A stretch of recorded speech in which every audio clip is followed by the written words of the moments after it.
Surprisingly, Angela arrives. This is their third encounter. John, impatient, wants to shut the door. Angela had to flash her badge just to get inside for a serious chat. Turns out she's here based on her sister's cryptic video message seeking John's help. She hopes John will investigate her sister's suicide. He knows her well, she'd never kill herself, it's evil forces at work. But John's currently dealing with his own mess and can't be bothered with anyone else's problems, so he kicks Angela out without a second thought. As Angela leaves, strange things occur. Countless demons rush in, chasing Angela. John grows wary.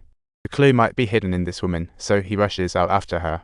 As he catches up with Angela, the streetlights start flickering off. Sensing the demons closing in, John quickly drags Angela towards the only remaining beacon of light, a statue of the Virgin Mary, but even the holy glow is beginning to fade.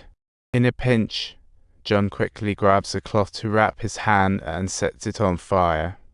Many think he's playing with Jesus' fruit cloth, but it's really just a tiny scrap from Moses' old robe. Later, John seriously asks Angela, "Are you sure your sister didn't just swipe the ultimate do not disturb sign?" Angela confidently tells him her sister would never do so. Since Angela's so sure, John must go to hell himself to see. They return to the apartment to prepare. Water is an awesome medium between worlds, so they grab a basin and dunk their feet in to avoid getting roasted by hellfire. Water is the best medium between realms, so they take a basin, dip their feet in, and boost the skincare routine. They say cats are mysterious wanderers.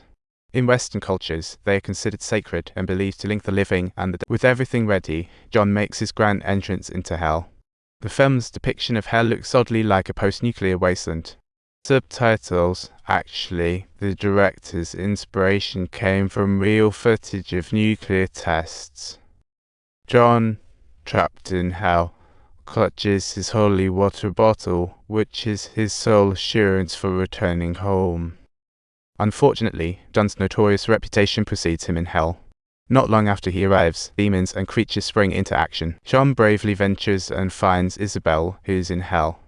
Isabel tosses the last piece of evidence to John.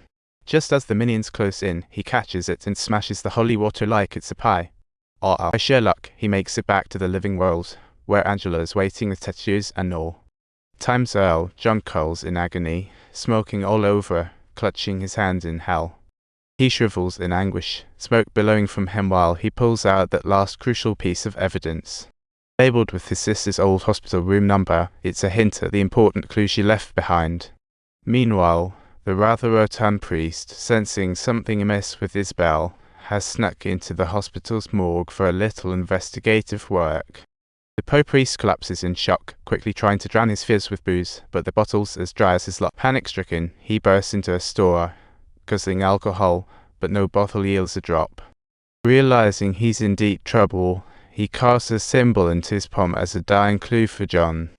When John and Angela eventually arrive at the scene, they find the portly priest lying on the ground, having died from alcohol poisoning, and John gazes intently at the cryptic symbol inscribed in the priest's palm.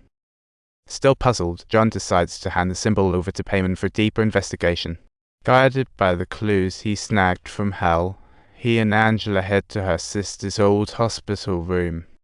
Although everything has been cleared out, John is confident. However, the issue is, the message cited Corinthians 17, non-existent in real Bibles, but John confidently states. The Hell Bible has a chapter 17. Paimon flips through it and finds the symbol the priest left behind in his last moments. Paimon uncovers the mysterious symbol left in the Hell Bible by the priest during his final breaths. It's indeed a notable mysterious symbol. This symbol will play a pivotal role in the storyline. During the medieval period, Mammon stood as one of the 7 major devils of hell.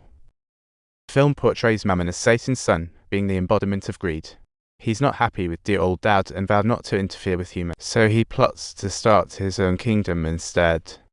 To cross over, even a purebred demon like Mammon needs a medium, someone with powerful psychic abilities.